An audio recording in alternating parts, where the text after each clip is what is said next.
ભારતીય સંચાર નિગમના કર્મચારીઓના વિવિધ યુનિયનો આજે કેન્દ્રીય યુનિયનના આદેશને પગલે 2 દિવસીય હડતાલ પર ઉતરી ગયા છે। આ હડતાલને કારણે બીએસએનએલની લેન્ડ અને બ્રોડબેન્ડ સેવાને વ્યાપક અસર પડી રહી છે।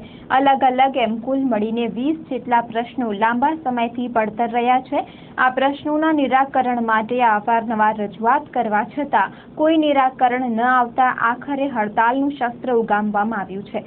આજે બીજા દિવસે પણ બીએસએનએલના કર્મચારી યુનિયનની હડતાલ યથાવત રહેતા બ્રોડબેન્ડની સેવાઓ ઠપ થઈ ગઈ હતી। આ ઉપરાંત કચેરીની કામગીરી પણ ખોરવાઈ ગઈ હતી। આજે કચેરીની બહાર ધરણા તેમજ સૂત્રોચ્ચાર કરવામાં આવ્યા હતા। વાટાઘાટ માટે અમારા ડિપાર્ટમેન્ટ ઓફ ટેલિકોમના જે સેક્રેટરી હોય આખા દેશમાં એક હજી વિદેશ હતા, પરમ દિવસે બપોર પછી આવ્યા છે। 25 તારીખે એ લોકો એમને બોલાવ્યા છે દિલ્હી ખાતે।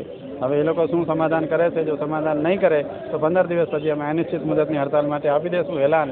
કારણ કે આ હડતાલ અમારી કોઈ પૈસા માટે નથી, કોઈ બોનસ માટે નથી, કોઈ મેડિકલ માટે નથી, આર્થિક કોઈ ઉપાર્જન માટે, પગાર વધારા માટે નથી। આ હડતાલ અમારી 2 દિવસની છે, એ ફક્ત કંપનીને બચાવવા માટેની જ છે। કારણ કે અમારી બીએસએનએલ કંપની 120 કરોડ જનતાને ફક્ત રેશનિંગ રેટમાં કમ્યુનિકેશન સેવા આપે છે, જે સરકાર બંધ કરીને પ્રાઇવેટ ઓપરેટરને સોંપવા માંગે છે, જે અમે ક્યારેય સહન કરીશું નહીં ને અમે કરવા દેશું। સાધન સામગ્રીમાં એવું છે કે જે આંતરરાષ્ટ્રીય ટેન્ડર થયેલું અમારું, એમાં ચાઇનાનું ટેન્ડર હતું।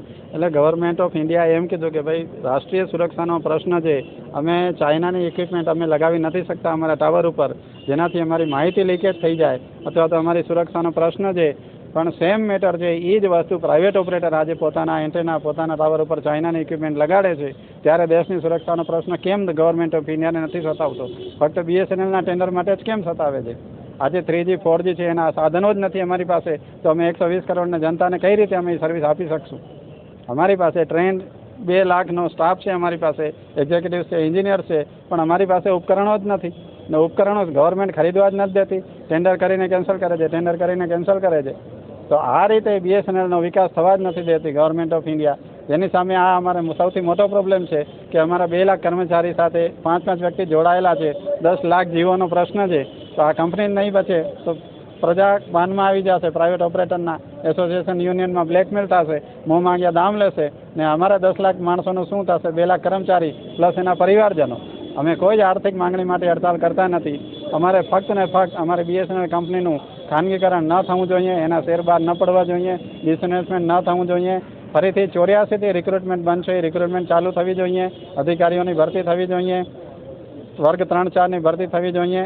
સરકારી મદદ એક વસ્તુ સ્પષ્ટ કહી દઉં કે પ્રાઇવેટ કંપનીને સ્ટેટ બેંક ઓફ ઇન્ડિયા 6000 કરોડની લોન આપે છે, જ્યારે બીએસએનએલે લોન માગી તો એસબીઆઈએ એમ કીધું કે તમારી રીપેઇંગ કેપેસિટી નથી। આજે એક કંપની એવી છે કે જે 10 દેશમાં લોન માંગવા ગઈ હતી, 10 દેશમાં, એને એસબીઆઈએ 6000 કરોડની લોન આપી દીધી, જ્યારે બીએસએનએલને એ લોકોએ ના પાડી દીધી કે તમારી રીપેઇંગ કેપેસિટી નથી। આ લડાઈ તો 10 વર્ષથી ચાલે છે। જ્યારથી ડિપાર્ટમેન્ટ ઓફ ટેલિકોમમાંથી 1/10/2000માંથી જ્યારે પીએસયુ બનાવી નાખ્યું, બીએસએનએલ કંપની કરી નાખી, પ્રાઇવેટાઇઝ કરી નાખી, એના પછી આના દૂરસંચાર વિભાગના 4 ભાગ પડી ગયા। સૌથી પહેલો ભાગ પડ્યો વિદેશ સંચાર નિગમ લિમિટેડ, જે આજે ટાટાના કબજામાં છે।